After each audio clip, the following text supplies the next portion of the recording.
देखो अभी हमने ओएसएस की बात करी थी, ठीक है, this is home page for OSS, आपने ओपन किया होगा ओएसएस OER आप डालना, बिकॉज oasis.gov.in से दूसरी एक साइट आ जाती है माइनॉरिटी वाली, उसमें अलग तरीके की इन्फॉर्मेशन है, ठीक है। अब वही आ गया कि आपको ये एक तरीके का क्या लिखा हुआ है इन्होंने, COLs ओपन एक्सेस रिपोजिटरी, ठीक है। इसमें कैटेगरीज एंड कलेक्शंस दिए हुए हैं उन्होंने, सब्जेक्ट्स आपको दिए हुए हैं, आप सब्जेक्ट वाइज उसको एक्सप्लोर कर सकते हो। और एक ये ना, इसमें तो इंटरनेट है नहीं, तो आपको अपने सिस्टम्स में ही ओपन करना पड़ेगा। एक एक बार आप ओपन कर लो सब लोग, अगर इंटरनेट की स्पीड ठीक है।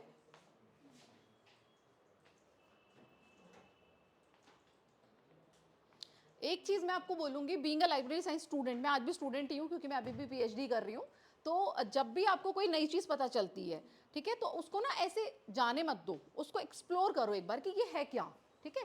जब आप एक्सप्लोर करोगे तो आपको 4 और नई चीज़ें पता चलेंगी, वही हमारा काम है, बीइंग अ लाइब्रेरियन हमको वही करना है। और ऐसा नहीं है कि हम जैसे पढ़ रहे हैं, अगर हम तो हमने एक बार पढ़ लिया काम खत्म हो जाता है, but being a librarian you have to continuously work in this field कि कहाँ क्या हो रहा है। इवन आपको, और अगर यूज़र को भी बताना है for in the field, like in the field of sciences also, तो आपको पता होना चाहिए नहीं कि कौन सा डेटा बेसिस हैं जो उनके लिए यूजफुल हैं, तो उनको भी आप तभी बता पाओगे जब आपको खुद पता होगा कि these are the databases available in the subjects, ठीक है ना। ओएसएस ओपन कर लिया सब लोगों ने।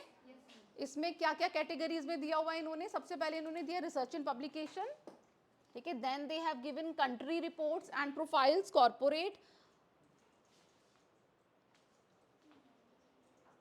Course, learning material and open educational resources, ठीक है। ओपन एजुकेशनल रिसोर्सेज में आप जाते हो, वो आपको नीचे रिसेंट सबमिशंस करके नीचे दिखाता जा रहा है, और you can search as well. यहाँ से आप गए अगर ओपन एजुकेशनल रिसोर्सेज पे,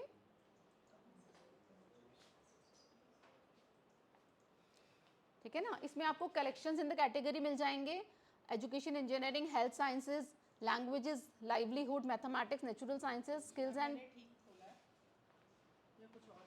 नहीं अभी भी oasis.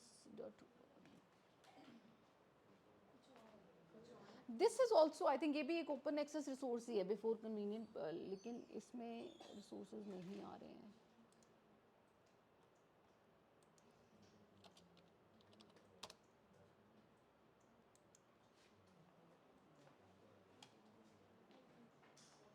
ठीक है, इसमें आपको कैटेगरी से आप एक्सप्लोर कर सकते हो। अच्छा, ये आप नीचे जाके ये देख सकते हो कि इसका ये कॉमनवेल्थ ऑफ लर्निंग का है, कनाडा का ये है जो इनिशिएटिव है, और 23 में इन्होंने अपडेट उसको कर रखा है, ठीक है। तो इसमें जो रिसोर्सेज आपको अवेलेबल हैं वो आप देख सकते हो। नीचे एक और भी चीज़ दे रहा था, publications found here are licensed under creative common attribution, है ना, क्रिएटिव कॉमन्स अभी हम लोगों को पढ़ना है इसमें। देन उसके बाद हम अगले इस पे आ जाते हैं OER पे, MIT open courseware, it's an online publication of materials over 2500 MIT courses. MIT courses का मटेरियल इसमें आपको मिल जाता है freely, sharing knowledge with learners and educators around the world. MIT की आप ओपन करिए साइट, इसमें आपको देखिए किस तरीके से कंटेंट को इन्होंने ऑर्गेनाइज किया हुआ है, किन किन सब्जेक्ट्स में आपको कंटेंट इसका अवेलेबल है। MIT टेक्नोलॉजी, तो मेनली आप ये समझ सकते हो कि जो टेक्नोलॉजी के में होगा वही जो उनके कोर्सेज होंगे वो टेक्नोलॉजी पे होंगे। इसमें अबाउट में आप जाओगे ना, आपको इन्फॉर्मेशन मिल जाएगी, इन्होंने अगर नहीं दे रखी है तो you can search on Google, है ना, गूगल से भी कर सकते हो सर्च। और जनरली क्या होता है, इन्होंने यहाँ पे जैसे दे रखा है ना, तो कहीं ना कहीं अबाउट में इन्फॉर्मेशन दी होती है। हाँ, जैसे MIT में उन्होंने दिया हुआ है, MIT community is driven by a shared purpose to make a better world through education, research and innovation, ठीक है। तो MIT का जो है, इसको एक तरीके से एक ओपन एक्सेस इनिशिएटिव भी बोल सकते हो, क्योंकि जनरली ये स्कॉलरली कंटेंट के बारे में बात कर रहा होगा, है ना। तो कुछ चीज़ें हैं जो आपको थोड़ा लगेगा कहीं कहीं ओपन एजुकेशनल रिसोर्सेज और ओपन एक्सेस इनिशिएटिव्स में there could be some overlapping, है ना। तो जब आप एक्सप्लोर करोगे तो you will get to know कि कौन कौन से रिसोर्सेज अवेलेबल हैं। कहीं पे टेक आपको बुक्स मिलेंगे, जैसे ओपन एजुकेशनल रिसोर्सेज हैं, या आप जब ओपन एक्सेस इनिशिएटिव्स की बात करोगे तो वहाँ पे आपको जर्नल्स मिल जाएंगे, आर्टिकल्स मिल जाएंगे, video lectures you will gate, और आपको मल्टीमीडिया रिसोर्सेज मिल सकते हैं, ठीक है ना।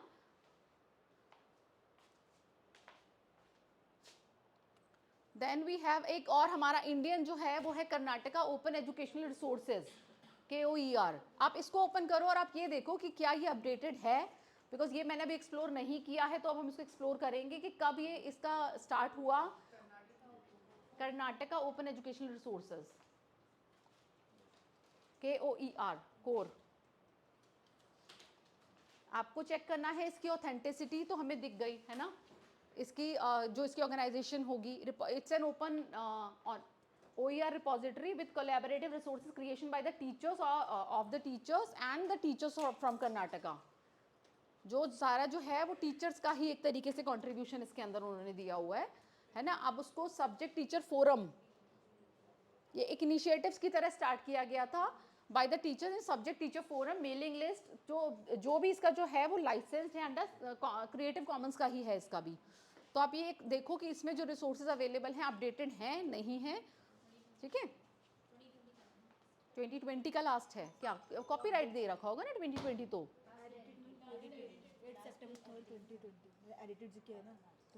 हाँ तो अपडेटेड नहीं है, इट्स स्टिल 2020, तो वही आ गया ना। देखो 2020 के बाद अगर कोई भी इंफॉर्मेशन अगर है इसके अंदर वो अवेलेबल आपको नहीं मिलेगी, उसके लिए आपको again you have to explore some other sources, ठीक है। Then we have OER commons. OER commons है, इसमें आपको मिल जाएंगे बहुत सारे रिसोर्सेज जो फ्रीली अवेलेबल हैं फॉर एवर, ठीक है। The building communities to support them, developing new collections और creating infrastructure to grow the open community. Open community का पर्पस वही है कि to give free education to all, ठीक है ना। ओपन एजुकेशनल रिसोर्सेज अवेलेबल है पब्लिक डोमेन में बहुत सारे, बट प्लीज जो भी आप किसी अपने यूजर को अगर आप उनको बता रहे हो तो check its authenticity and its updatedness before referring to anyone, ठीक है। OER कॉमन्स ये इंटरनेशनल जो होंगे ना वो आपको ज़्यादातर अपडेटेड मिल जाएंगे, इंडियन में आपको थोड़ा सा चेक करना पड़ेगा इट्स करेंसी, ठीक है। ये आप चेक करिए थोड़ा सा, ये एक अच्छा रिसोर्स है OER कॉमन्स। आपको किस तरीके की कैटेगरीज में दे रहा है, क्या इसका लेवल है, आई मीन स्कूल एजुकेशन से दे रहा है या हायर एजुकेशन का दे रहा है, या किस तरीके की इंफॉर्मेशन इस पे अवेलेबल है, you have to check.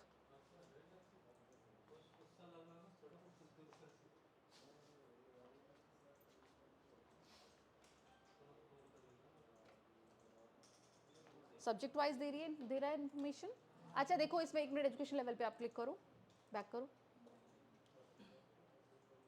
It is giving you education level, है ना। OER कॉमन्स में इसमें आपको दे रहा है प्री स्कूल से दे रहा है information, lower primary, upper primary, middle, high school, community college, lower division, graduate, professional, career, technical, adult education, हर तरीके के लेवल की इन्फॉर्मेशन आपके लिए अवेलेबल है। You just have to select your level, ठीक है ना। क्योंकि अगर हम एक स्कूल के स्टूडेंट के लिए अगर कोई रिसोर्सेज एक्सप्लोर कर रहे हैं तो हमें उसका लेवल सिलेक्ट करना होगा, है ना। ये भी आप नोट कर सकते हो फॉर स्कूल स्टूडेंट्स ना, this is available for school students also OER Commons इसमें, क्योंकि इन्होंने हर लेवल का दिया हुआ है। हाँ है ना, हाँ तो इन्होंने कॉमन बहुत सारी चीज़ें होती हैं जो वहाँ पे स्टूडेंट्स भी एक्सप्लोर कर सकते हैं, for teachers also you can tell your teachers also कि यहाँ से आप लोग ले सकते हैं। जैसे NIOS का जो है ना, NIOS में उन्होंने बहुत अच्छे से उन्होंने एक्सरसाइजेज, बैक एक्सरसाइजेज वगैरह या इस तरीके से वर्कशीट्स भी दी हुई हैं कि जो अगर स्कूल एजुकेशन में अगर आप हैं तो आप अपने स्टूडेंट्स को तो रेफर कर ही सकते हो, साथ साथ टीचर्स को भी बता सकते हो कि आप यहाँ से आप उनको लेके असाइनमेंट बना के दे सकते हो, या वर्कशीट्स अवेलेबल हैं फॉर स्टूडेंट्स, है ना। तो टीचर्स के लिए भी वो उतना यूजफुल हो सकता है।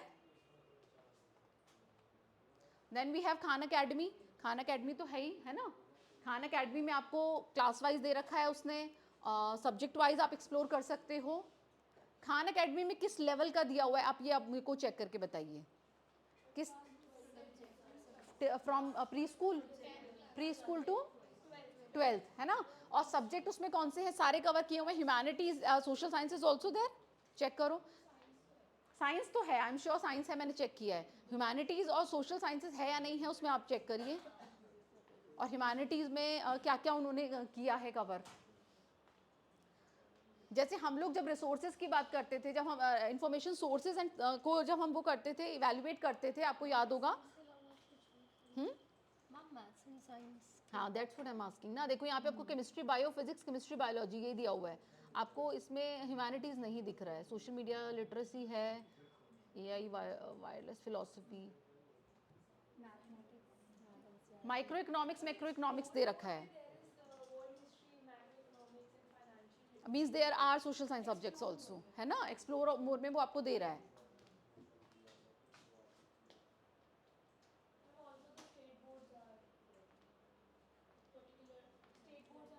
ओके जैसे सीबीएसई हो गया, आईसीएसई हो गया, है ना, तो उस तरीके से स्टेट बोर्ड, क्योंकि हर एक का जो सिलेबस होता है आईसीएसई का और सीबीएसई के सिलेबस में देयर इज अ डिफरेंस, ठीक है, तो वो भी आप बता सकते हो कि अगर आपका जो यूज़र है वो आईसीएसई का है तो आप उसको बता सकते हो कि ये रिसोर्सेज आप एक्सेस कर सकते हो, और if your student is from CBSE board then you can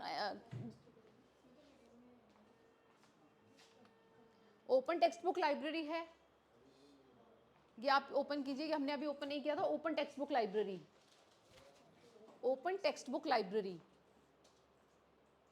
आपको इसमें क्या करना है, आपको जो हम OERs का कर रहे हैं ना, इसको इसमें आपको देखना है सब्जेक्ट कवरेज ऑल्सो, कि कौन कौन क्या क्या सब्जेक्ट्स कवर कर रहा है। जैसे आप MIT की बात करोगे तो वो टेक्नोलॉजी में जो उनके कोर्सेज हैं वो वही कवर कर रहा है, ठीक है।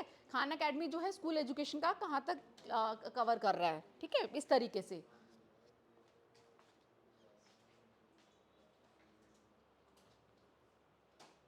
किसका इनिशिएटिव है उससे आपको पता चल जाएगा कि कितनी ऑथेंटिसिटी है इस रिसोर्स की।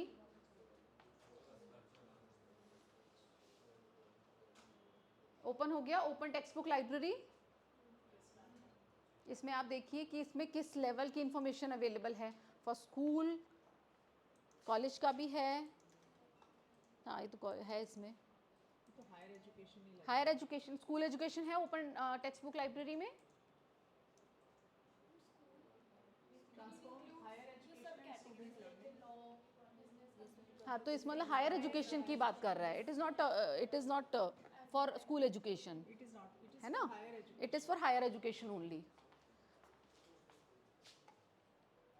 अब ये OER इनिशिएटिव्स है इंटरनेशनल की, ये बात कर रहा है community college consortium for education for open educational resources, ये आप ओपन कीजिए, community college consortium for OER। Open stacks हम कर चुके हैं, free online course material. MIT का हमने कर लिया, ओपन कोर्स लाइब्रेरी हमने अभी नहीं किया है ना, विकी एजुकेटर है, और world digital library, it's also very good, world digital library.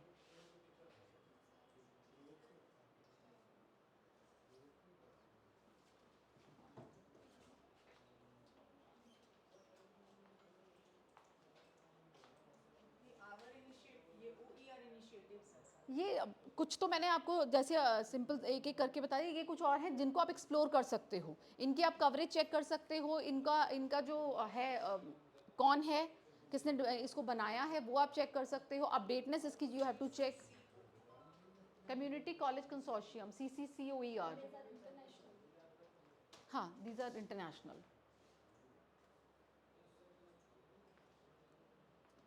Open हो रहा है CCCOER, but we have to check its currency कि कब ये बना है और क्या कब तक ये अपडेट किया गया है। Open educational consortium, global network for open education. I have a this is for doubt. Colleges. What are these cookies? Like I have no idea about these cookies. Like they ask in almost every web page we open. Like can हाँ you कि उसको accept it cookies or को allow not? करना पड़ता है Like तभी it है। what are actually cookies? I've never like known about it. Cookies है कि कुछ जब आप कोई प्रोग्राम ओपन करते हो ना तो उसमें आपको अलाउ करनी पड़ती है, जैसे आप कोई भी ऐप डाउनलोड करते हो मोबाइल में, है ना, तो आपको उसमें कुछ परमिशंस देनी पड़ती हैं, है ना। अगर आप कई बार आपने देखा होगा कि वो कहता है कि it will access your photographs, your data, your mail, है ना, तो वो आपको अलाउ करना पड़ता है। तो उसी तरीके से कुकीज़ काम करती हैं, जब आप उनको अलाउ नहीं करोगे तब तक आपको उसको वो आगे आपको प्रोसीड नहीं करने Not देगा। any harm like. नहीं नहीं नहीं, इट्स ऐसा नहीं है, जो आपकी ऑथेंटिक साइट्स होती है ना उसमें हाँ अननोन सोर्सेज के आपको एक्सेप्ट नहीं करना चाहिए, है ना। कई बार होता है कि आप जैसे स्पेशली इन मोबाइल फोन जब आप बैंकिंग वगैरह के ट्रांजेक्शन्स के लिए भी यूज़ करते हो तो उसमें जो अनऑथेंटिक सोर्सेज है, कई बार आपको बोला जाता है ना कि don't click the links, unauthentic links, है ना, वो यही होता है रीज़न कि आपको कई बार इस तरीके से वो गलत आपके उसमें कोई अपडेट कर दिया उन्होंने, कोई सिस्टम कर दिया, कोई सॉफ्टवेयर अपडेट हो गया, है ना, तो उससे वो आपकी इंफॉर्मेशन को एक्सेस कर सकते हैं। जब आपसे अगर एक ऐप ये पूछ रहा है कि it will access your photographs and your data, है ना, तो इसका मतलब वो आपकी सब चीज़ें एक्सेस कर सकता है, ठीक है। तो ये आर्टिफिशियल, आजकल वैसे भी देखो आर्टिफिशियल इंटेलिजेंस का ज़माना है। आप अगर कोई भी ऐप आपने डाउनलोड किया हुआ है ना, और आप जनरली होता है कि आप किसी भी चीज़ के बारे में अगर आपने एक बार गूगल भी कर लिया, आपके फ़ोन को तो नहीं पता कि आपने गूगल कर लिया, बट जब when you will open your Facebook और इंस्टाग्राम, आपको वो सारी चीज़ें वो दिखा रहा होगा, है ना। This is called artificial intelligence. उसको पता है कि कहाँ से कहाँ कनेक्ट कर देना है। कोई प्रॉब्लम नहीं है इसमें, बस जो आपके रिलायबल सोर्सेज हैं आप उस पर क्लिक करिए, उसमें कोई दिक्कत नहीं है। वर्ल्ड डिजिटल लाइब्रेरी भी आप ओपन करके देख सकते हो। वर्ल्ड डिजिटल लाइब्रेरी में आपको बहुत रिसोर्सेज मिल जाएंगे, and it's a very good open educational resource.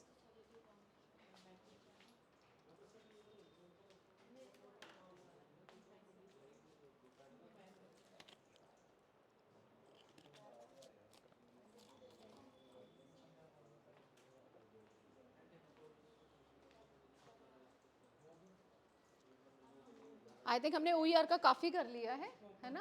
NCTE पे बहुत अच्छे रिसोर्सेज आपको मिलेंगे फॉर टीचर्स। टीचर्स के लिए भी आपको बहुत रिसोर्सेज इसमें मिल सकते हैं। National council for teacher education Indian initiative है, और बहुत कुछ इसमें आपको अवेलेबल मिलेगा। इसको आप ओपन करके देखिए।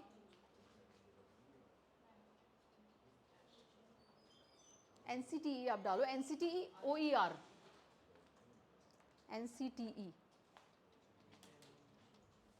OER।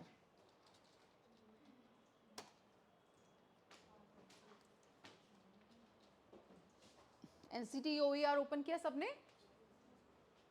है ना। इसमें आपको रिसोर्सेज मिल जाएंगे फॉर टीचर्स, और बहुत सारी चीज़ें इसमें अवेलेबल हैं।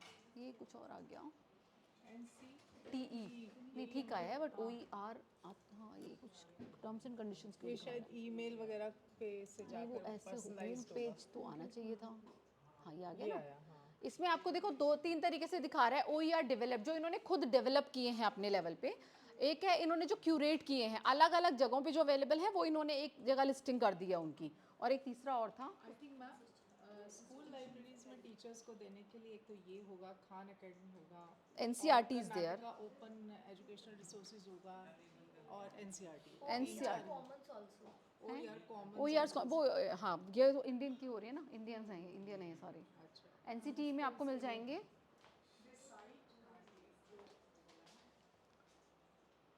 तो मैम गवर्नमेंट ये कुछ और हैं एग्जांपल्स। OER की रिपोजिटरी है, OER मेटा फाइंडर है, digital public library of America, मैडलॉट OSS, ये जो हम पढ़ चुके हैं ऑलरेडी। आप सब्जेक्ट गेटवे, आप इन्फोपोर्ट एक बार ओपन कीजिए, क्योंकि सब्जेक्ट गेटवेज जो है ना बहुत ज़्यादा अपडेटेड नहीं आपको मिलेंगे, तो यू हैव टू एक्सप्लोर कि सब्जेक्ट गेटवेज तो आपको मिल जाएंगे बहुत सारे, but you have to explore कि जो आज की डेट में अपडेटेड हों, ऑथेंटिक होंगे। ऑथेंटिक जब डिज़ाइन किए गए होंगे at that point of time, आज की डेट में उनकी ऑथेंटिसिटी तब है जब वो अपडेटेड हों, राइट।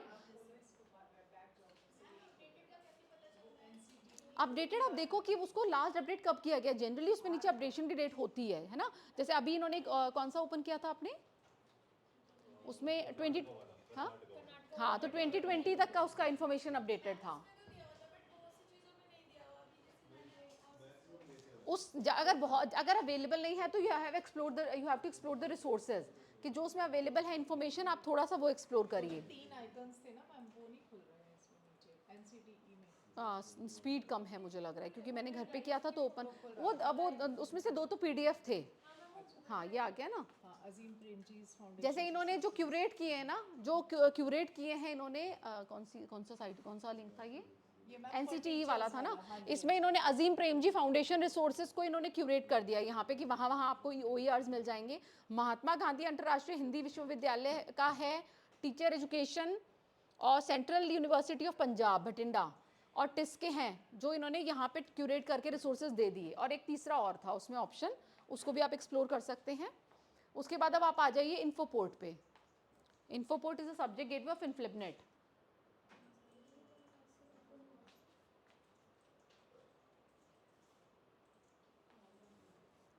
थर्ड क्या है इसमें, OER of institutions academic groups, वही हो गया। कुछ OERs आपको मिलेंगे जो इनिशिएटिव स्टार्ट किए गए हैं ड्यूरिंग कोविड टाइम्स, तो हो सकता है कुछ उसमें से भी ऐसे होंगे कि जो कोविड के टाइम पे इनिशिएट किए गए पर उसके बाद अपडेट नहीं किए गए जब सब कुछ नॉर्मलाइज हो गया।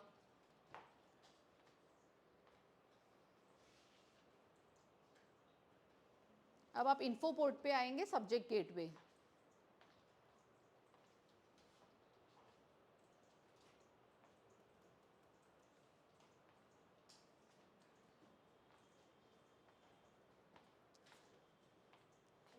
इनफ्लिबनेट के बारे में how many of you already knows? INFLIBNET क्या क्या सर्विसेज, क्या क्या है उनके इनिशिएटिव्स? इनफ्लिबनेट के एक बार आप बताओ। विद्वान इसमें है, ठीक है।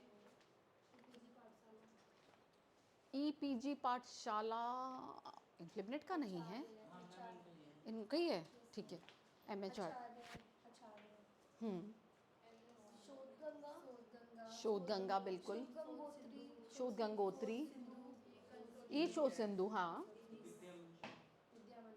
विद्यामित्र, विद्यामित्र है, अच्छा ये आपने ओपन ही कर लिया ना। हाँ, तो ये सारे जो है इनिशिएटिव, ये इसमें बहुत सारे ऐसे हैं जो यूजफुल हैं हमारे लिए, है ना। जैसे अभी ई शोध सिंधु जो है वो कंसोर्शियम है एक तरीके का, जो एजुकेशनल जो ई रिसोर्सेज प्रोवाइड कराता है, but those are not all open educational resources. ये आप याद रखिएगा कि ई शोध सिंधु में सब कुछ ओपन नहीं है, वो दिए गए हैं उन्होंने, आपके जो यूनिवर्सिटीज़ हैं उनको एक्सेस उसका दे रखा है, ठीक है ना।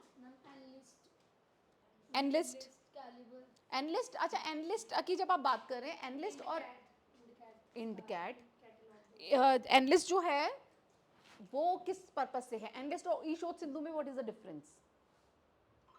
स्कॉलरली कंटेंट, स्कॉलरली कंटेंट है, तो हम एनलिस्ट अगर हमारे पास ऑलरेडी ई शोध सिंधु है, NLIST basically for college students, UG students, UGC, NLIST is basically meant for UG students. तो जितने भी यूजी कॉलेजेस हैं उनको एनलिस्ट को क्योंकि ई शोध सिंधु जो है वो थोड़ा सा उसमें तो सब आ गया, उसमें तो रिसर्चर्स के लिए भी आ जाएगा, फैकल्टी मेंबर्स के लिए तो एनलिस्ट में भी मिल जाएगा, and for PG students also. NLIST में जो है that is specially meant for UG students.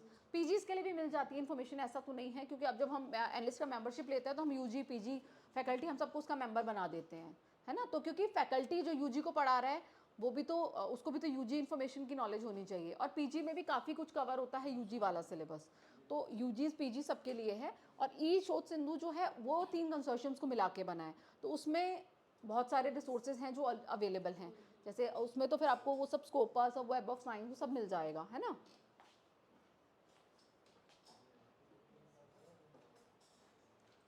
अब आप इंटकैट एक बार इसका ये सॉरी इन्फोपोर्ट आप एक बार ये ओपन करके देखिए, और आप ये एक्सप्लोर करके आप मुझे बताइए कि आपको सब्जेक्ट गेटवेज अगर आपको ढूंढने हैं इन लाइब्रेरी साइंस, तो कौन से सब्जेक्ट गेटवेज आप मुझे बताएंगे? अगर आपको एक being a library science student मैं आपसे पूछूं कि what are the subject gateways for me, मैं किनको एक्सप्लोर करूं कि मुझे अच्छी इन्फॉर्मेशन मिल जाए जहाँ पे मैं अपना सब्जेक्ट एक्सप्लोर कर सकूँ?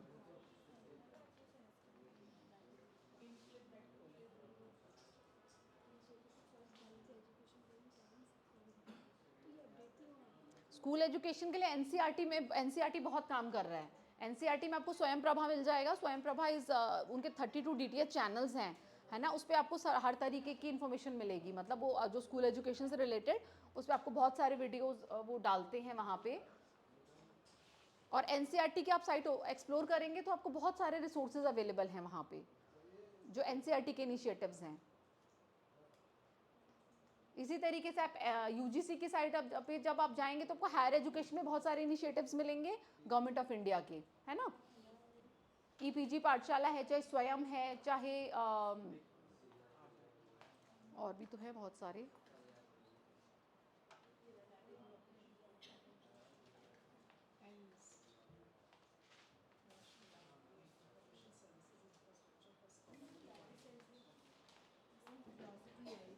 डीडीसी अकॉर्डिंगली प्रॉपर में डाल दे क्लासिफिकेशन। हाँ,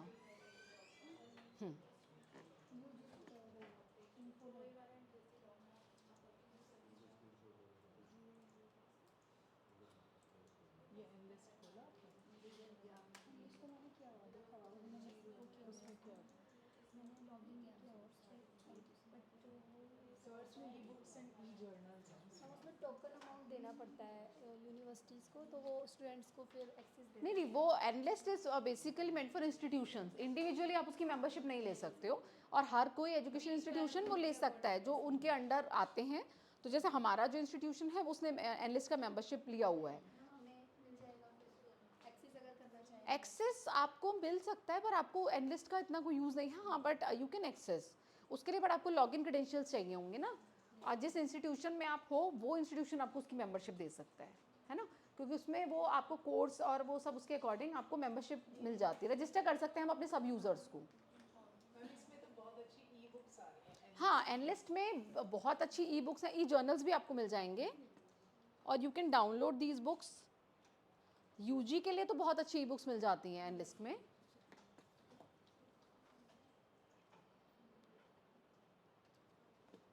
मैम ऑटोमेशन में there are two, union catalogue and soul. IndCat है वहाँ और सोल है। हाँ मैम, उनके वो भी होते हैं जो प्लानर, कैलिबर, ये सब उनका वो उनकी कॉन्फ्रेंसेस हैं। कॉन्फ्रेंसेस होते कैलिबर जो करते हैं ना, इन्फ्लिबनेट की कॉन्फ्रेंस है कैलिबर। इन्फ्लिबनेट पे भी आपको बहुत इन्फॉर्मेशन मिल जाएगी। लाइब्रेरी साइंस हम स्टूडेंट्स हैं, क्योंकि हमें पता होनी चाहिए वो सब चीज़ें कि ये अवेलेबल है। हैं। इम्प्लीमेंट का तो हर जगह का show अब आप शोध गंगा ओपन कीजिए। Shodh Ganga is an open access initiative, है ना, इन्फ्लिबनेट का ही है वो, और वो बहुत इंपॉर्टेंट भी है। शोध गंगा बेसिकली किस चीज़ की रिपोजिटरी है? थीसिस एंड डिसर्टेशंस, है ना।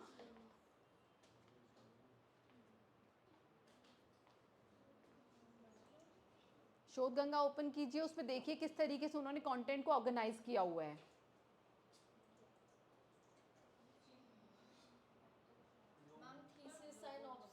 थीसिस इसमें दिखा रहा है, आपको दिखा रहा है 4,92,172 थीसिस हैं। सिनॉप्सिस भी हैं एंड PDF फेलोशिप रिपोर्ट्स भी इसमें इन्होंने दी हुई हैं। पोस्ट डॉक्टोरल फेलोशिप्स जो होती हैं उसकी भी रिपोर्ट्स इन्होंने दी हुई है।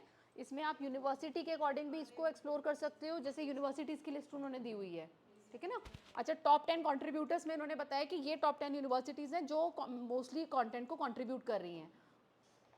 First is Anna University, then Savitribai Phule, Baba Saheb Bhimrao Ambedkar University, Madras. हमारी दिल्ली यूनिवर्सिटी बहुत पीछे है इसमें कंट्रीब्यूशन में वैसे, वो क्योंकि जितने लोग PhD करते हैं वो सब देते ही नहीं हैं अपनी वहाँ पे सबमिशन के लिए। बस इसमें से डेटा निकालते हैं और उसको, तो आ ही नहीं रहा। हाँ, मैं वो तो दिख ही नहीं रहा। बट इट इज ये बता रहा है आपको टॉप 10 यूनिवर्सिटीज, टॉप 10 जो कंट्रीब्यूट कर रही हैं। यूनिवर्सिटी ऑफ दिल्ली आपको मिलेगा बट टॉप 10 कंट्रीब्यूशंस में, कंट्रीब्यूटर्स में नहीं है, ठीक है ना।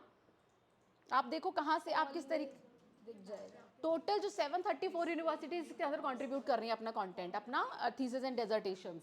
तो 734 में टॉप 10 है जो कि सबसे ज़्यादा जिनके कंट्रीब्यूशंस आ रहे हैं इन थीसिस एंड डिसर्टेशंस। दिल्ली यूनिवर्सिटी में अभी पता नहीं, उन्होंने कंपलसरी नहीं किया हुआ है, तो कोई ज़रूरी नहीं है कि जो थीसिस सबमिट हम कर रहे हैं वो कोई अपने आप से इंडिविजुअली करना चाहे तो वो अपलोड कर सकता है।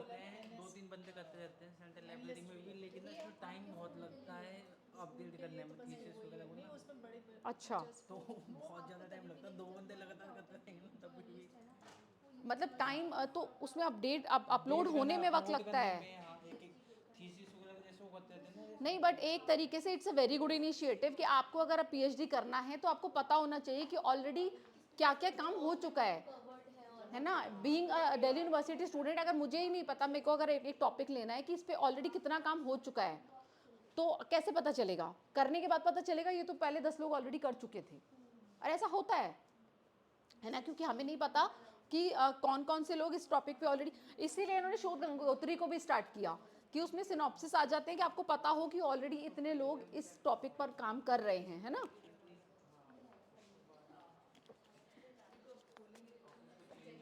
जैसे थीसिस है, साइनॉप्सिस है, तो मैम स्टूडेंट की ड्यूटी है या यूनिवर्सिटी की, वो अपने स्टूडेंट के जो ऑलरेडी जो देखो, यूनिवर्सिटी को ये यूनिवर्सिटी का होना चाहिए इनिशिएटिव, बिकॉज इंडिविजुअली स्टूडेंट्स कैसे इंडिविजुअली भी करते हैं। One of my friend, she uploaded her thesis on Shodh Ganga, तो उसकी थीसिस है हमारे डिपार्टमेंट में, मतलब दिल्ली यूनिवर्सिटी के हमारे डिपार्टमेंट में बहुत सारे लोग हैं जिनकी PhDs हुई हैं, बट उनकी थीसिस आपको नहीं मिलेगी। जो मिलेंगी वो उन्होंने खुद अपलोड की हुई हैं, तो वो इंडिविजुअली उन्होंने करी हैं। वो इंडिविजुअली भी कर सकते हैं और यूनिवर्सिटी भी कर सकती है, लेकिन अभी शायद दिल्ली यूनिवर्सिटी ने कंपलसरी या तो नहीं किया है, या अब जैसे ये बता रहे हैं कि उसमें इतना ज़्यादा टाइम लगता है कि वो अपडेशन नहीं हो पाते हैं शायद, है ना। तो उस हिसाब से शायद अपलोड्स उतने नहीं हो पा रहे, पर बाकी यूनिवर्सिटीज़ भी तो कर रही है ना। मैम इसमें हम खुद से मतलब अगर कोई रिसर्च नहीं कर रहा है या PhD में नहीं है तो वो इसमें अपना रिसर्च प्रोजेक्ट जो कर सकते हैं। नहीं, आपको जो जिसकी ऑलरेडी कंप्लीटेड PhD है ना, शोध गंगा इज़ फॉर जो कंप्लीटेड PhDs हैं, ठीक है, and Shodh Gangotri is for the proposal synopsis.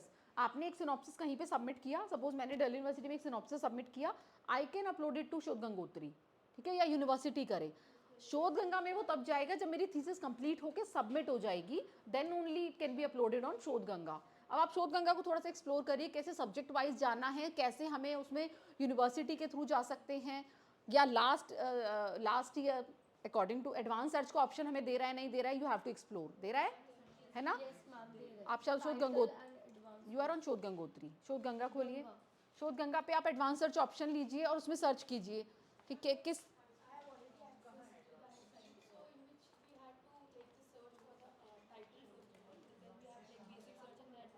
या And once we go through it, so there are categories like first introduction, like discussion, and this like conclusion. So these are some categories that have been divided. नहीं वो introduction है वो, that's a different thing. वो वहाँ पे हमको chapter wise देता है ना, कि फर्स्ट इंट्रोडक्शन का चैप्टर उसने दे दिया। अर्लियर शोध Ganga was giving the option of downloading the complete thesis, अब भी लेकिन I think it's chapter wise. हाँ देखो हो सकता है कि उसका मिसयूज हो रहा होगा, या लोग अभी हमें सपोज मुझे मेथोडोलॉजी जाननी है कि इस पर्टिकुलर टॉपिक पे क्या मेथोडोलॉजी यूज की गई है।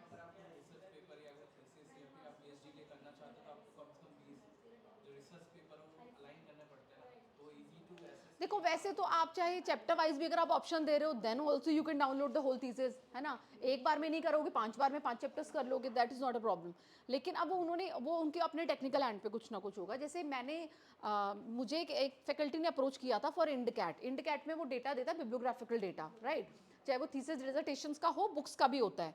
बुक्स का बेसिकली वो यूनियन कैटलॉग देता है, तो उनको डेटा चाहिए था कि जो थीसिस हुए हैं इन ज्योग्राफी में जो हुए हैं टोटल थीसिस का उनको पूरा डेटा चाहिए था, इंडिया में कितनी थीसिस ऑलरेडी शोध गंगा में अपलोडेड हैं। अब उसमें वो क्या ऑप्शन दे रहा था हमको, 5 या 10 का ऑप्शन देता है कि at one point of time you can download the bibliographical details of only 5 और 10 थीसिस। तो उनको चाहिए था पूरा डेटा। अगर सपोज उसमें आ रही है 2000 थीसिस, तो वो 5-5 करके कब तक करेंगी, है ना। तो ये प्रॉब्लम आई उनको। अब वो उनको करना था उसका बिब्लियोमेट्रिक स्टडी। अब उन्होंने मुझे अप्रोच किया, मैंने भी बहुत ट्राई, क्योंकि जो उन्होंने उस पर अपना मैनुअल अपलोड किया हुआ था ना, उसमें उन्होंने क्लियरली लिखा हुआ था कि you can download the complete list, bibliographical details of the list in one go. अब हमने वो सारे ऑप्शंस जो थे हमने सब एक्सप्लोर कर लिए, but we were not able to download the complete bibliographical details in one go. 5-5 करके कब तक करेंगे? अगर सपोज 4000 थीसिस अगर आप करना चाह रहे हो डाउनलोड उसकी बिब्लियोग्राफिकल डिटेल्स, तो आप लगे रहो कितने दिन तक। तो आई अप्रोच द इन्फ्लेबनेट, जो उनके डीलिंग जो साइंटिस्ट थे उनको मैंने अप्रोच किया। मैंने कहा सर ये प्रॉब्लम आ रही है। तो पहले उन्हें लगा शायद I am talking about the books. तो उन्होंने कहा मैडम वो ऑप्शन अवेलेबल है, आप करिए। मैंने जब किया तो बुक्स में तो हो रहा था, फिर मैंने थीसिस का किया, again I face the same problem. तो मैंने उनको फिर अप्रोच किया, तो उन्होंने कहा कि इसका जो था वो डेटा जो मिस यूज़ किया जा रहा था, इसलिए हमने क्या किया, वो ऑप्शन बंद कर दिया। कि मान लो मैंने ज्योग्राफी डाला कि ऑल ओवर इंडिया ज्योग्राफी में कितनी थीसिस हुई, सपोज 6000 आ गया, वो 6000 का एक बार में मैं डाउनलोड कर सकती थी। Earlier this option was available. अब उन्होंने क्या किया, वो ऑप्शन बंद कर दिया। तो अब आप 5-5 करके करते रहो। तो उन्होंने फिर ये कहा कि हमने ये ऑप्शन हमने बंद कर दिया है। I have this option available at my end, लेकिन just because it's our policy matter तो हम आपको नहीं दे सकते। तो वो उन्होंने बहुत सारे चेंजेस किए हैं इसमें। वो इंडकैट का था, लेकिन वही सेम चीज़ आपको शोध गंगा से मिल जाती है। शोध गंगा में जो थीसिस अपलोड की गई हैं यू कैन डाउनलोड। अगर मैंने सपोज ज्योग्राफी सर्च किया और मुझे ज्योग्राफी की मान लो 5000 थीसिस आ जाती हैं ज्योग्राफी में जो जितने किए गए हैं PhDs, तो उसकी bibliographical details I can download from Shodh Ganga. उसका ऑप्शन हमें वहाँ मिल जाता है। तो कई बार क्या होता है, इनकी पॉलिसी मैटर्स इस तरीके से होते हैं कि एक ऑप्शन उन्होंने, अब वो मैनुअल, लेकिन प्रॉब्लम कहाँ आई, हम वो मैनुअल को अप्रोच कर रहे थे, मैनुअल के हिसाब से मैनुअल में कुछ और लिखा था और जो एक्चुअल में जो इंडिकेट जो प्रोवाइड कर रहा है वो कुछ अलग है। मैनुअल चेंज करना चाहिए या तो उनको। तो कई बार होता है इस तरीके से। जैसे शोध गंगा में भी सेम है कि earlier we were able to download the complete thesis at one go, ठीक है। अब हमें चैप्टर वाइज करना पड़ता है।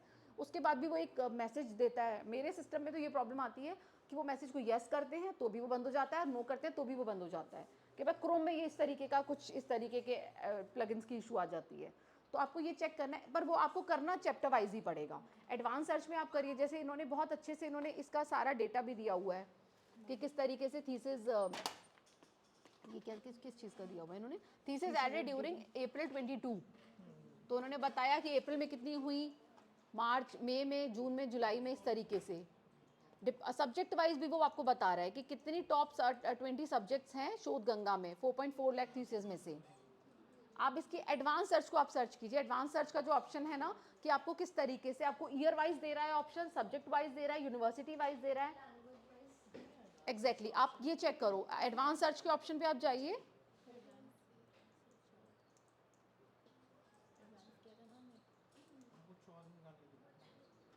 एडवांस सर्च का ऑप्शन दे रहा है हमको।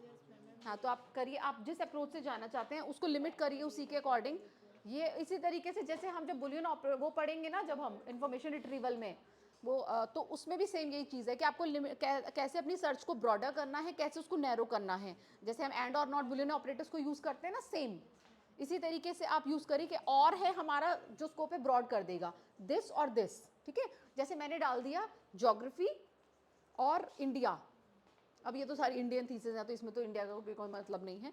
जैसे आप कोई भी इंटरडिसिप्लिनरी ले लो, ठीक है, इकोनॉमिक्स और उसमें आप ले लो इंडियन इकोनॉमी, इस तरीके से या तो इकोनॉमिक्स पे हो या इंडियन इकोनॉमी, वो दोनों को मर्ज करके जितने रिजल्ट्स होंगे वो निकाल देगा। अगर आप कहते हो Indian economics not Indian economy, तो फिर वो इंडियन अलग चीज़ों पे देगा बट वो इंडियन इकोनॉमी की बात नहीं करेगा, तो उसको नैरो कर देगा वो। और एंड में तो वो दोनों उसको ऑप्शंस चाहिए कि वो भी चाहिए और वो भी चाहिए, इस तरीके से। तो एडवांस सर्च का जो ऑप्शन होता है वो बहुत यूजफुल रहता है हमारे लिए जब भी हम कोई चीज़ सर्च कर रहे हैं, क्योंकि हमारा जितने रिजल्ट्स कम आएंगी जितने उतने ज़्यादा रेलिवेंट रिजल्ट हमको मिलेंगे।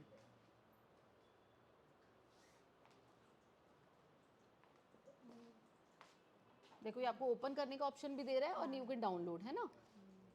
मैम ये मैंने एडवांस नहीं किया है, मैंने नॉर्मली किया। नॉर्मल किया ना, एडवांस भी आप करके देखो एक बार कि एडवांस में लिमिट को कैसे लिमिट करना है आपको अपनी सर्च को। आप पहले देखो, एक सबसे सिंपल है, आपने कोई भी एक टर्म डाला आप उसको सर्च करो नॉर्मल में, ठीक है, उसके बाद आप उसको एडवांस सर्च में करो, उसके ऑप्शंस को लिमिट करते जाइए आप। मैं मास्टर्स का अपना प्रोजेक्ट गंगा से लिया था, लिटरेचर रिव्यू सारा। देखो लिटरेचर रिव्यू जो होता है ना, लिटरेचर रिव्यू हमेशा खुद करना चाहिए। उसका रीज़न ये होता है कि लिटरेचर रिव्यू में हम क्या करते हैं कि जो थीसिस हुई है आप, हाँ उसको बिल्कुल आप रेफर करो, ठीक है, लेकिन लिटरेचर हम लोग क्या करते हैं, मैं भी वैसे ही करती हूँ ज़्यादातर, लेकिन जब मुझे लगता है कि नहीं, लिटरेचर रिव्यू का हमारा पर्पस सिर्फ एब्स्ट्रैक्ट पढ़ के हमको उसको यूज़ कर लेना नहीं है। लिटरेचर रिव्यू को हमें पूरा आर्टिकल पढ़ना हमारा पर्पस होना चाहिए। जब आप आर्टिकल पढ़ते हो ना, आपको पता चलता है कि मेथोडोलॉजी क्या यूज़ की गई।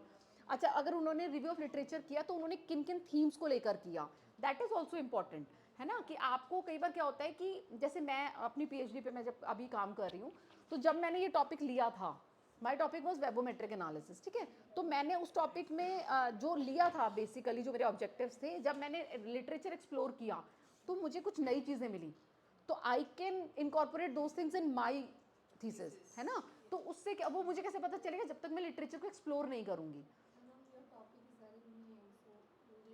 इट्स नॉट न्यू, जब मैंने लिया था तो मुझे भी लगा कि बड़ा नया टॉपिक मैं ले रही हूँ, क्योंकि मेरा जो टॉपिक था वो हमने लिया कोविड के समय में, जब सब लॉकडाउन चल रहा था, तो लॉकडाउन पे जो गूगल पे अवेलेबल था हमने वो लिटरेचर एक्सप्लोर किया, हमें लगा ये तो नया टॉपिक है, और जब हमने कर लिया वो टॉपिक फाइनल भी हो गया। फिर मतलब फाइनल होने के बाद आप topic until and unless you there is some problem with that topic, तो आप टॉपिक चेंज नहीं कर सकते हो। तो मेरे पास कंपल्शन ये था कि मुझे वही लेना है, अदरवाइज ऐसा नहीं है, it's not a new topic. Webometric पे काम हो रहा है सिंस 2001-2, ठीक है, लेकिन वेबोमेट्रिक में अब कुछ नए एरियाज हैं जिनमें कि अब हम काम कर सकते हैं, तो ये आपको ये लिटरेचर रिव्यू से ही आपको पता चलता है ना। तो अब आप इससे एडवांस सर्च ऑप्शन एक्सप्लोर करिए कि आप ईयर वाइज कैसे जा सकते हो। यूनिवर्सिटी, अगर आपको खाली ये देखना है कि मुझे दिल्ली यूनिवर्सिटी में कितने हुए हैं इन लास्ट 2-3 ईयर्स, नीचे हाई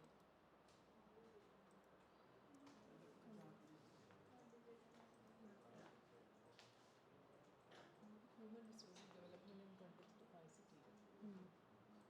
अब देखो ये इसमें क्या होगा, आ रहा है अभी, आई थिंक चल रहा है। यहाँ पर डालना होगा ना, गो।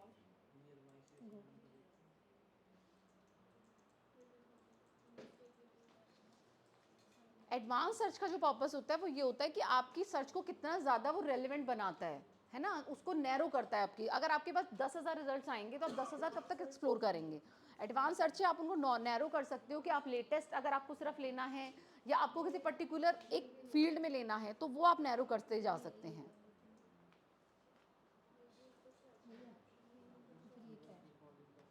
देखो आपको ये ऑप्शन दे रहा है फिल्टर्स, आपको डेट कंप्लीटेड, अगर ये आप डेट कंप्लीटेड का जो है ऑप्शन आपको 2000 आपको यहाँ से डेट को उसको चेंज करो, ये कह रहा है 2000 टू 2025, ठीक है, तो आप इसको 2020 करो, आपकी लिमिट ऑटोमेटिकली सर्च हो जाएगी, आपको सिर्फ जो नई जो रिसर्चेज होंगी आपको वही दिखाएगा। नहीं ले रहा है ये, नहीं ले रहा मैम। डिलीट कर रहा था तो लेना भी चाहिए। अब इसमें boolean search करो हाँ, नीचे and or not नीचे नीचे कहीं पर देखना and or इस वाले में घुमा, इस वाले से ये से equals वगैरह आ रहा है and or not होता है ना। Not equal to equal ID contain होगा, एक बार देखेंगे तब पता चलेगा। हाँ, इसको जितना आप एक्सप्लोर करोगे ना, आपको ये बस आपको अपनी सर्च नैरो कैसे करनी है, कैसे आपको ज़्यादा रेलेवेंट रिजल्ट्स पे जाना है, ठीक है। अब आप शोध गंगा पे आप लोग एक्सप्लोर करिए, और नेक्स्ट में आप एक बार मुझे बताइए कि शोध गंगा में आपको कुछ नए फीचर्स हो गया ना एडवांस सर्च, यस मैम, मैंने 21 से 23 डाला था, 20 तो ये सारा आ गया। कितने रिजल्ट्स आए आपके टोटल, देखो आप ज़रा, रिजल्ट इतने, ये कितने रिजल्ट 24,556। अब अगर आप और एडवांस ऑप्शंस पे जाते हो कि आप अगर उसमें बुलियन ऑपरेटर्स भी लगा दोगे तो वो और नैरो हो जाएगी आपकी सर्च, है ना।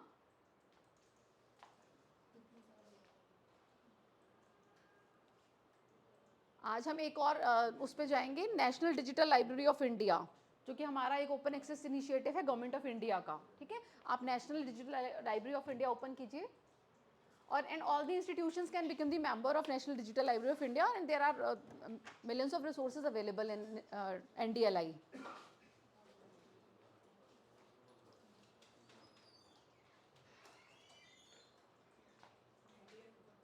NDLI डालेंगे आप आ जाएगा।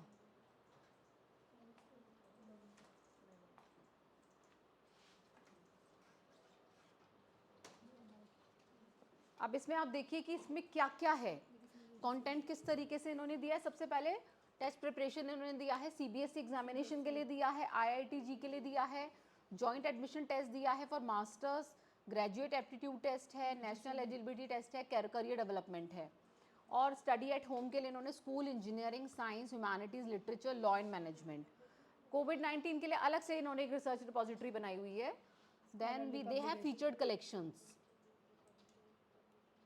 जो इनके स्पेशल कलेक्शंस है ना वो भी इन्होंने दिए हुए हैं।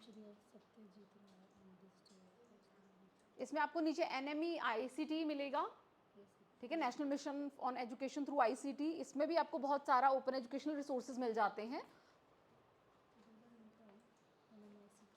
इसमें आप देखिए ब्राउज कीजिए ऊपर से, ऊपर जहाँ पे लेफ्ट साइड में 3 जो वो बने हुए हैं ना लेफ्ट में, उसको ब्राउज कीजिए, उसमें कैसे दे रखा है कलेक्शन, लेफ्ट लेफ्ट लेफ्ट सबसे ऊपर नीचे करो, नहीं साइड में करो। इसमें आपको बाय टाइप दे रहा है, सब्जेक्ट दे रहा है, सोर्स दे रहा है, लर्निंग रिसोर्सेज दे रहा है। आप इसमें से कोई भी एक ऑप्शन लीजिए, अलग अलग ऑप्शंस। एक सेकेंड, ये इमेजेस पे चले गए ना आप। अच्छा, मैं वही ये आ गया ना, ये इसमें आ गया। हाँ श्योर, मैं तुम्हारा सिस्टम यूज़ कर लेती हूँ तब तक।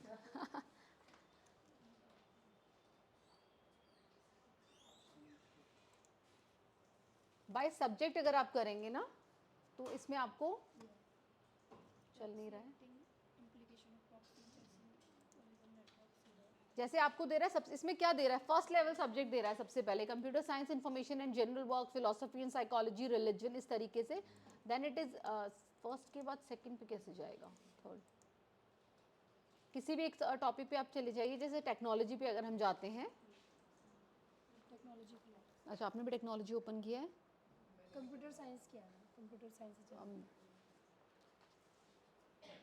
इसमें ग्रीन लॉक बना हुआ है, ये रेड वाला, रेड का क्या है, रेड भी तो ओपन ही बनाया हुआ है इन्होंने, इसको क्या कह रहा है ये, this is subscribe, red is subscribed and green is available in public domain, open, ठीक है ना। दो तरीके के इन्होंने इसमें साइन दिए हुए हैं, और एक है लॉक्ड है जो कि रिस्ट्रिक्टेड एक्सेस है। एक लॉक है मैम वो रेड कलर का, एक रेड है जो ओपन लॉक है, दैट इज सब्सक्राइब कंटेंट, और एक है, देखो यहाँ पे ना काफ़ी चीज़ें ऑलरेडी होंगी एक्सेसिबल, क्योंकि यहाँ पे जो इंट्रानेट होगा वो भी DU का होगा, और यहाँ वो NDLI के मेंबर भी ऑलरेडी शायद होंगे मोस्ट प्रॉब्ली, तो यहाँ पे इसलिए। और एक है ऑथराइज्ड वाला,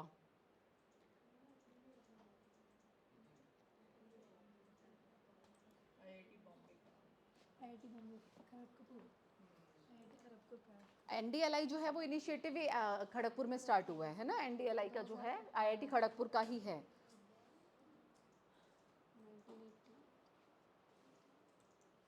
अब देखो इसमें इन्होंने browse access restriction, author, educational degree, difficulty level दे रहा है, file format, educational level, language, learning resource इसके टाइप। अलावा हमें सर्चेस करना है, ये वाले सब्जेक्ट नहीं चाहिए तो सेकंड सब्जेक्ट में जाएं फिर हम। जी, मान लीजिए हमें लाइब्रेरी साइंस में फर्दर वो करना है, सेकंड है, थर्ड है। नहीं एक सेकंड, ये ना इस तरीके से फर्स्ट आपने सपोज यहाँ पे सिलेक्ट किया फिलोसफी एंड साइकोलॉजी, ठीक है, okay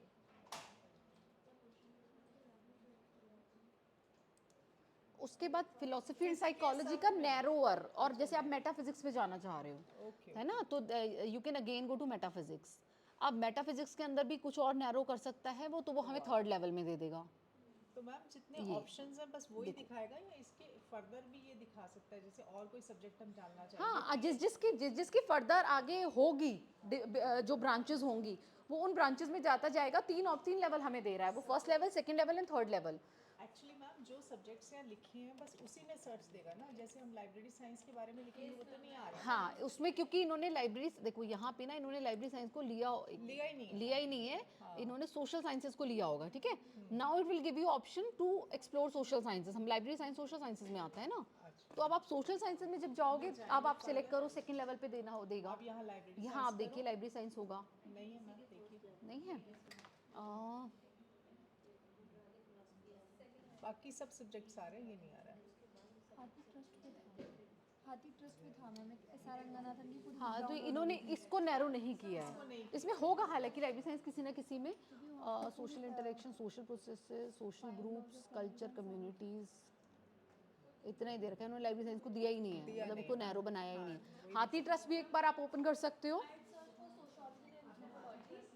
under social sciences, but all of the three items have been withdrawn from this site. किसमें से किस Sociology and anthropology under social sciences.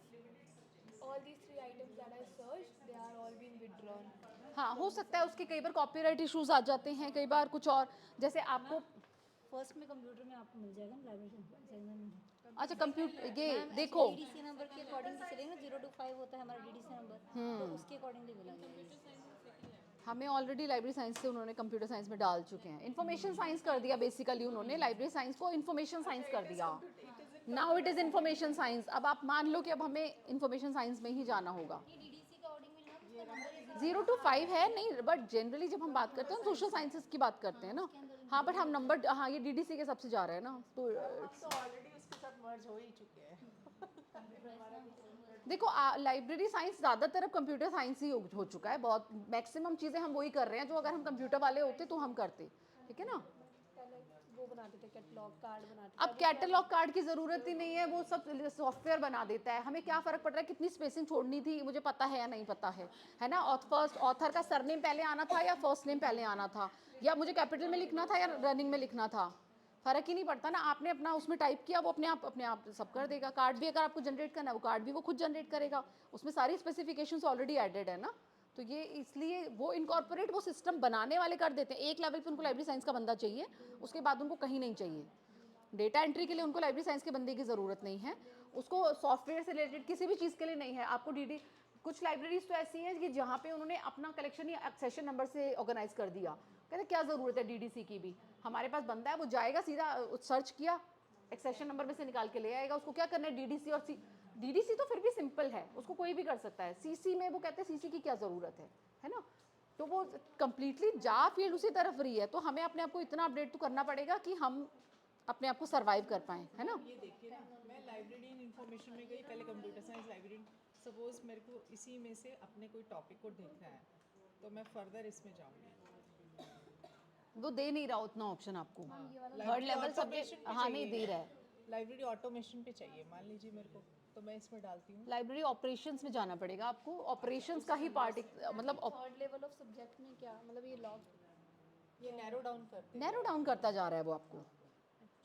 मतलब आप सबसे पहले एक ब्रॉडर सब्जेक्ट उसने दिया, फिर उसने नैरो करके सेकंड लेवल पे you can narrow down and then you can go to third level. जैसे हम फिलोसफी पे गए थे, फिर हम सेकंड हमने क्या लिया था, थर्ड लेवल पे ना वो लॉ करो। अच्छा अब हो गया, है ना। हाँ अब आप जाओ, हो रहा था। ठीक है, जैसे मैं यहाँ पे गई थी। हाँ यहाँ पे अब आपको सब्जेक्ट ये सिर्फ ये देगा आपको, लाइब्रेरी रिलेशनशिप्स दे रहा है, administration of physical plant, personal management, library operations, इस तरीके से 3 लेवल पे हमें नैरो डाउन करके वो दे रहा है। National digital library of India में आपने कर लिया। नेट इधर आ जाओ, इनके पास आओ। जब तक आप देखोगे नहीं ना आपको फिर पता नहीं चलेगा, है ना। ट्राई कर चुकी हूँ। चेक कर रखा है लेवल, तीनों लेवल्स पे आपको पता है कि कैसे सर्च कर रहा है वो। एडवांस सर्च का ऑप्शन दे रहा है। वो सब मेरी ऐप शुरू हुई थी ना, ये तभी मैंने ट्राई कर लिया था। हाँ सबसे देखो सबसे ज़्यादा यूजफुल है कि आप अपने आपके पास ऐप है अभी, है ना, तो आप ऐप से कर सकते हो।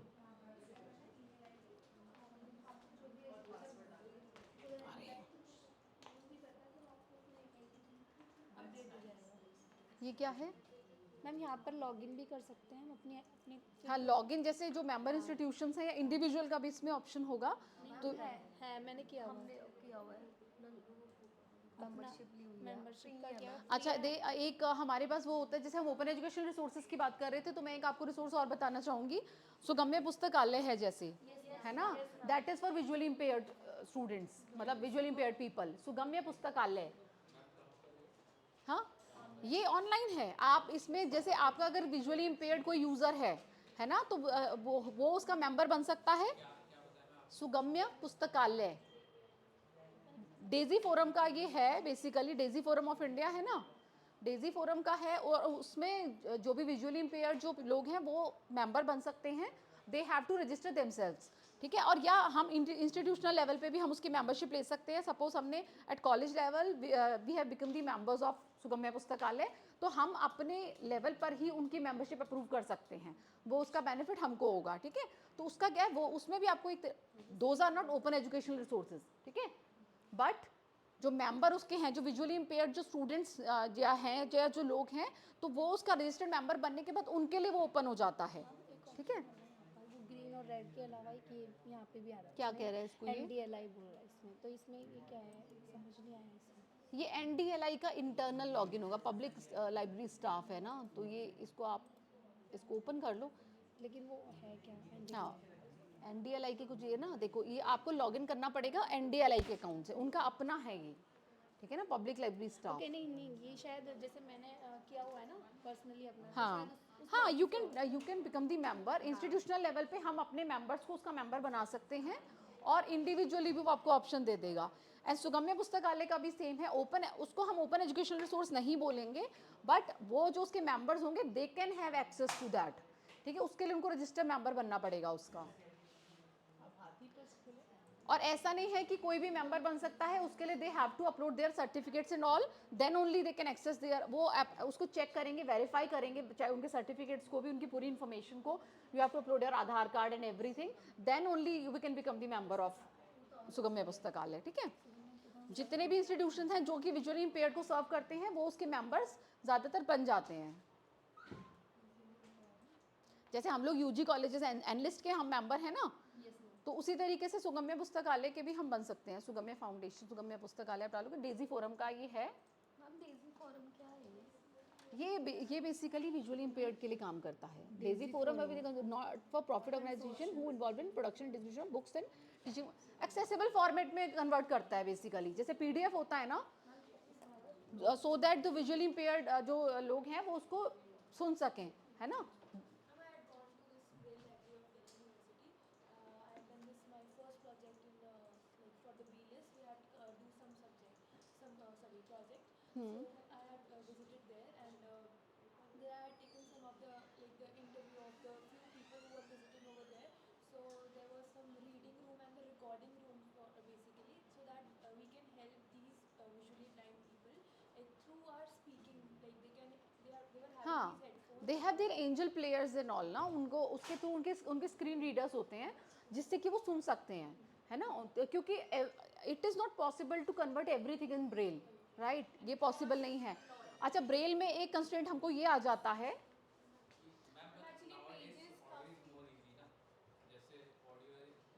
I agree. देखो मैं बताती हूँ आपको, it depends upon the individual. जैसे in my own institution we have approximate 80 visually impaired students, ठीक है। उनमें से कुछ ऐसे हैं जो कि उनको ब्रेल में ही चाहिए, they want material in braille, वो they are not interested in accessible material, इधर ऑडियो बुक्स और पीडीएफ, बिकॉज पीडीएफ को भी वो रीड ही कर देगा अल्टीमेटली, है ना। वो कहते हैं कि हमको ऑडियो चाहिए। और कुछ ऐसे हैं कि जिनको ऑडियो में, बट ब्रेल में आपको बहुत सारी रिस्ट्रिक्शन ये आ जाती है एट टाइम्स कि you can't convert everything into braille, ठीक है। अगर हमारे पास 1 लाख का कलेक्शन है और मेरा यूज़र आके मुझे बोलता है कि मुझे आज ये वाली बुक चाहिए, तो हम कुछ में तो हम उसको कन्वर्ट करके दे सकते हैं, एक्सेसिबल में कर सकते हैं, बट ब्रेल में एवरीथिंग वी कांट कन्वर्ट, है ना, क्योंकि कहीं ना कहीं रिस्ट्रिक्शंस आ जाती हैं, रिसोर्सेज की भी आ जाती हैं, स्पेस की भी आ जाती हैं। तो it was mentioned over that like the one page like we generally read, it takes around 6 pages in the braille. So exactly अगर आपको एक पेज आपको ब्रेल में कन्वर्ट करना है तो it will take around 5-6 pages depending upon the size and content and font size everything, ठीक है। और उसमें एक्यूरेसी बहुत ज़्यादा मेंटेन करनी पड़ती है। जो उसको कर रहा है उसको वंस ही हैज़ टू रीड ना, कि गलत कंटेंट तो नहीं उसने रीड कर लिया, तो उसको करेक्शंस भी करने पड़ते हैं। हाँ, एनवीडीए का होता है, जॉज इज देयर, है ना। के लिए भी है मैम, पेरियोडिकल्स जो पब्लिश होते हैं उसके लिए भी कुछ ऑनलाइन प्लेटफॉर्म बनाया हुआ है इन लोगों ने। सी न्यूज़पेपर्स तो मैक्सिमम बहुत सारी और अवेलेबल ही हैं। There are many magazines also जो कि अवेलेबल हैं आपको ऑनलाइन, जो आप पीडीएफ में या उसमें एक्सेस कर सकते हो। माइंड कुछ नहीं है जैसे हम देखो बात यही, that you can do, you can curate those resources, कि आप सपोज आपने एक ऑनलाइन पोर्टल ऐसा बना दिया जहाँ पे आपने मैगजीन्स क्यूरेट कर दी इन डिफरेंट सब्जेक्ट्स के, साइंसेस के लिए ये है public which are available in public domain, या कुछ जो देखो जो क्लोज एक्सेस है you can't put it in public domain, है ना। आप क्यूरेट कर सकते हो रिसोर्सेज को, कि मैगजीन्स आप ये कर सकते हो, this is for children, these are novels, these are story books, इस तरीके से आप क्यूरेट कर सकते हो रिसोर्सेज को। रिसोर्सेज की कमी नहीं है, प्रॉब्लम ये है कि सब चीज़ें इतनी स्कैटर्ड हैं, आपको उनको ढूंढ के एक जगह पे एक तरीके से करना है। कॉमिक्स ऑल्सो ना, कॉमिक्स का भी कोई बता रहा था कि जो ऑनलाइन हाँ, बहुत सारी आप एक्सप्लोर करोगे ना तो आपको बहुत सारी साइट्स मिलेंगी जो आपको कॉमिक्स पीडीएफ में या उसमें वो इवन बहुत अच्छा सा उसका जब क्लिक करते हो ना एक साउंड आती है, जैसे आप पेज को आपने चेंज किया उस तरीके से साउंड आती है उसमें प्रॉपर। मैम विजुअली इम्पेयर्ड के लिए एक बार्ड करके है, बार्ड विजुअली इम्पेयर्ड के लिए ना ऐप है शायद। जी बार तो लाइक बहुत सारे सॉफ्टवेयर्स हैं उनके लिए। और आप तो एक्सेसिबल फॉर्मेट में तो देखो, हम अपने मोबाइल फ़ोन के थ्रू भी we can convert to OCR, है ना, बिकॉज हमको एक्सेसिबल फॉर्मेट मीन्स OCR, हमको जब तक वो रीड नहीं कर सकता उसको तब तक वो एक्सेसिबल फॉर्मेट में हम उसको नहीं मान सकते ना। क्लिक करके ऐसे मोबाइल से वो PDF तो वो भी बना सकते हैं हम, बट वो रीडेबल नहीं होगा, तो हमको we have to convert it to OCR, ठीक है। तो वो आपको करना पड़ेगा उसके लिए, बट थोड़ी सी रिस्ट्रिक्शंस आ जाती है। बट हमारी बेस्ट कोशिश यही होनी चाहिए कि हमारे जो हमारा यूज़र हम सबको इक्वली ट्रीट करें, कि अगर हमारा एक नॉर्मल यूज़र आ रहा है तो जो हम उसको प्रोवाइड कर सकते हैं that we can provide to visually impaired also. जॉज हाँ सॉफ्टवेयर है, जॉज is it's quite expensive software. Now NVDA जो है ना वो इन हाउस है, इंडियन है एक तरीके से, तो वो आपको बहुत लोअर कॉस्ट पे, बट वो फ्री है एक्चुअली। कॉलेजेस पे पर चलता है जॉज ना। कॉलेजेस के पास है जो जिनके पास फंड्स कम हैं, जैसे हम जहाँ इन माय प्रीवियस इंस्टीट्यूशन हमारे पास फंड्स की बहुत कमी रहती थी, तो हम लोग जॉज अफोर्ड हमने नहीं, हमारे पास विजुअली इम्पेयर्ड कोई यूज़र नहीं था एक्चुअली वैसे, बट फिर भी होता है कि for the purpose of NAC and other things हमें होता है कि भाई विजुअली इम्पेयर्ड के लिए आपने क्या, आपके पास प्रोविजंस हैं, तो हमने फिर NVDA is basically available in open access, है ना, फ्री लाइसेंस्ड है। उसके लिए बस आपको एक मतलब टेक्निकल बनना चाहिए जो हु कैन इंस्टॉल इट, जो उसको टेक्निकली आपके सिस्टम्स में इंस्टॉल कर सके, सो दैट कि visually impaired. NVDA is I think free, या जॉज है एक्सपेंसिव है थोड़ा सा जॉज। कॉलेज में है यूनिवर्सिटी में मैक्सिमम इंस्टीट्यूशंस में है जहाँ पर भी विजुअली इम्पेयर्ड, क्योंकि ये एक हमारे लिए कंपल्शन है कि देखो आप जब एक विजुअली इम्पेयर्ड आपके पास यूज़र आ रहा है तो आपके पास क्या रिसोर्सेज है। अगर आपके पास 1 लाख किताबें हैं लेकिन मेरा विजुअली इम्पेयर्ड जो यूज़र है उसको मैं वो नहीं दे सकती, तो मेरी लाइब्रेरी का 1 लाख किताबें होने का फ़ायदा क्या है ना। तो हमारे लिए एक कंपल्शन भी है और हमारी रिस्पॉन्सिबिलिटी है टुवर्ड्स देम कि हम उनको इक्वल अपॉर्चुनिटीज़ प्रोवाइड कर। What is equal opportunity? कि हम उनको इक्वल अपॉर्चुनिटी प्रोवाइड करा सकें कि जो बाकी लोग एक्सेस कर पा रहे हैं उनको भी वो हम एक्सेस करा पाएँ, ठीक है ना। मिरांडा का यूज़ करता है विजुअली इम्पेयर्ड के लिए। We have NVDA, we have जॉज, हमारे पास तो सब कुछ है, हमारे पास कीबोर्ड स्कैनर भी है, हमारे पास लेग स्कैनर भी है, वी हैव एवरीथिंग। हमारे पास उनके एंजल प्लेयर्स भी हैं। मैम कुछ टाइम टेबल से रिलेटेड भी कुछ ऑडियो था जिस टाइम पे मैंने किया था कि लाइक उनको पता रहे रूम नंबर कौन सा है, ऐसा कुछ। देयर वाज एन ऐप, एक ऐप था जो जैसे जगह जगह उसके वो लगे हुए थे, जो होते हैं ना, टैक्स नहीं नहीं टैग्स नहीं, जैसे एक तरीके से वो स्पीकर पे बोल देता है Yes, कि अगर you are going in the right direction, आपको लाइब्रेरी जाना है तो you have to go to left, इस तरीके से। तो उस तरीके से था, बट वो उसमें क्या होता है, वो ना थोड़ा डिस्टर्बेंस क्रिएट करता है, उसकी साउंड बहुत ज़्यादा है, तो अभी वो currently that is not working. पर ये भी एक ऑप्शन होता है, बच्चे शुरू में थोड़ा सा 2-4 बार तो उनको प्रॉब्लम आती है, जैसे सपोज उन्हें कॉलेज में कहीं जाना है फॉर इन देयर क्लास, वहाँ पे हर जगह उन्होंने वो, जैसे क्लासरूम्स के बाहर, लैब्स के बाहर भी उन्होंने they have put it in Braille signages. आजकल ये that is also one compulsion कि अगर आपने साइनेजेस लगाया कि lab this is maths lab, तो आपको जो लैब पे लिखा होगा मैथ्स लैब, उसके नीचे उनको ब्रेल में भी कराना पड़ता है, सो दैट बच्चा आ रहा है तो उसको किसी से पूछना ना पड़े। हमारा पर्पस ये कि उनको इंडिपेंडेंट बनाना है, और वो बहुत इंडिपेंडेंट होते हैं, जितने हम हैं ना उससे they are more independent. Ma'am, even Kuku FM is available to read the books for individually. Audio books in जैसे हमारे कॉलेज में they are NSS unit, they have created an audio library for visually impaired students. उसमें they have student volunteers, उन्होंने क्या किया, जो भी books हैं, कोर्स बुक्स हैं, जो सिलेबस की बुक्स हैं, उन्होंने सपोज मैंने कंट्रीब्यूट किया, आई एम ए वॉलंटियर, मैंने उनकी एक बुक ली, मैंने उसको ऑडियो में कन्वर्ट किया, और ऐसा नहीं कि कोई प्रोफेशनल ऑडियोज़ में, उन्होंने अपने मोबाइल फ़ोन से उनको ऑडियोज़ में कन्वर्ट किया, and they have posted it on our audio library. आप देख सकते हो मिरांडा हाउस का ऑडियो लाइब्रेरी इज़ देयर। अभी उन्होंने प्रॉपरली उसको लॉन्च नहीं किया है, बट दैट इज़ देयर कि बच्चे उसमें से एक्सेस कर सकते हैं, क्योंकि सब चीज़ें ब्रेल में देना या सब चीज़ें एक्सेसिबल फॉर्मेट में देना, दैट इज़ नॉट पॉसिबल। तो हमको ये जो हम बात करते हैं ओपन एजुकेशनल रिसोर्सेज की, उसका पर्पस ये है कि education to all, right, free education to all.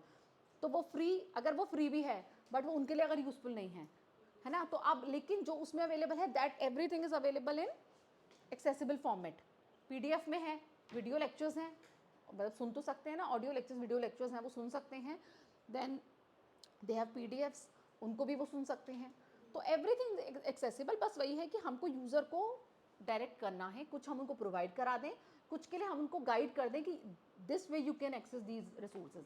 जैसे सुगम्य पुस्तकालय बहुत अच्छे रिसोर्सेज प्रोवाइड कराता है, ठीक है, लेकिन इसको आयरनी कह लो कि उनको आधे बच्चों को पता नहीं है, और उनको पता भी है तो दे आर रिलेक्टेंट कि हमें नहीं चाहिए, हम तो यहीं पे हमें चाहिए, we want in our library और वी वांट इन EOC, मतलब जो ब्रेल लाइब्रेरी है, ठीक है। तो हमको यूज़र को एनकरेज भी करना पड़ेगा एट टाइम्स कि अवेलेबिलिटी बहुत है, बट आपको यूज़र को उसको एनकरेज करना है कि यूज़ दीज रिसोर्सेज, है ना। जैसे मेरे पास जब बच्चे ओरिएंटेशन के लिए आते हैं तो हम उनको क्या बोलते हैं कि अच्छा आप असाइनमेंट के लिए क्या करते हो, गूगल, ठीक है, सब गूगल करते हैं, हम भी करते हैं, हम भी गूगल ही करते हैं, लेकिन हमको क्योंकि वो एकेडमिक पर्पज से कर रहे हैं, तो हमें उनको ये बताना ज़रूरी है कि आप जो ज़्यादा जो ऑथेंटिक रिसोर्सेज हैं, instead of going to Google, try to use these resources, ठीक है।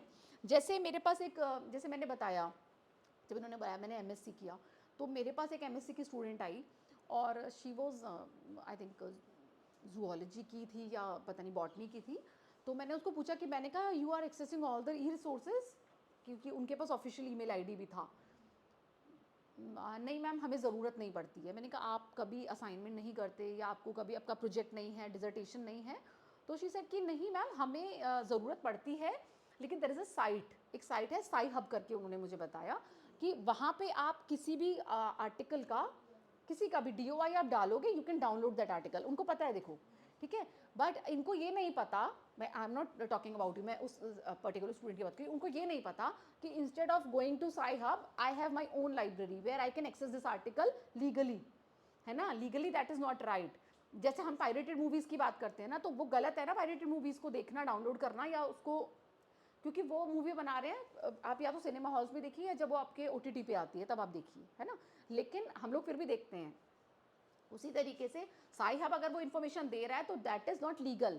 जब उनको जो इस तरीके की जो साइट्स होती हैं ना, जैसे जैसे वो उनके नोटिस में आती रहती हैं, वो उनको ब्लॉक करते रहते हैं, बैन हो जाती हैं वो साइट्स। तो जब आपके पास वो, जब लीगली वो रिसोर्स एक्सेस करने का जब ऑप्शन अवेलेबल है, तो why are going to Sci Hub, है ना। तो उसके लिए बट प्रॉब्लम आती है वही कि आपको यूज़र को इन्फॉर्म करना है, उसको ओरिएंट करना है कि दिस इज़ अवेलेबल, ठीक है। तो यही है कि ये पहले अब जो हम रिसोर्सेज पढ़ रहे हैं, चाहे वो हम OER की बात करें, चाहे हम ओपन एक्सेस इनिशिएटिव्स की बात करें, but first we need to know कि what is available there where, है ना। और उसकी ऑथेंटिसिटी, उसकी अपडेटनेस, एवरीथिंग हमको देखना है यूज़र को बताने से पहले। तो जैसे हम रेफरेंस सोर्सेज को इवेल्युएट करते थे, आपको याद होगा एमलिप जब हमने किया था, बीलिप किया था, आई थिंक बीलिप में करते थे ना, तो हम लोग देखते थे कि कब पब्लिश किया, कौन इसका पब्लिशर था, किस ईयर से स्टार्ट हुआ, उस सब चीज़ें हम इवेल्युएट करते थे उसकी। Same is for E resources also. E resources का इवेल्यूशन भी उतना ही इंपॉर्टेंट है, बल्कि उससे बहुत ज़्यादा इंपॉर्टेंट है, क्योंकि जब एक प्रिंट रिसोर्स आता है ना, तो कहीं ना कहीं उसमें बहुत हार्डवर्क ऑलरेडी इंक्लूडेड होता है। बट आप ई रिसोर्सेज के केस में वो नहीं बोल सकते, कोई भी कुछ भी टाइप करके और इस पर डाल दे, तो आपको उसकी ऑथेंटिसिटी चेक किए बिना वो ना आप खुद यूज़ कर सकते हो, ना आप अपने यूज़र को यूज़ करने के लिए बोल सकते हो, ठीक है। तो अब आपको क्या करना है, आपको national digital library of India का पूरा एक इसकी एक्सप्लोर करना है, इसकी एक रिपोर्ट बनानी कि नेशनल डिजिटल लाइब्रेरी पे कैसे कैसे आप एक्सप्लोर कर सकते हो, कि अगर आपको अपने यूज़र को कल बताना हो कि what is available in national digital library of India, कैसे सब्जेक्ट अप्रोच आप कर सकते हो, कैसे आप एडवांस सर्च पे जा सकते हो, कितने रिसोर्सेज अवेलेबल हैं, and that is same for Shodh Ganga and Shodh Gangotri also, वो भी that is also open access initiative, है ना। और नेक्स्ट क्लास में, अब जब आपकी नेक्स्ट क्लास मुझे लगता है सेकेंड यूनिट कवर होगा,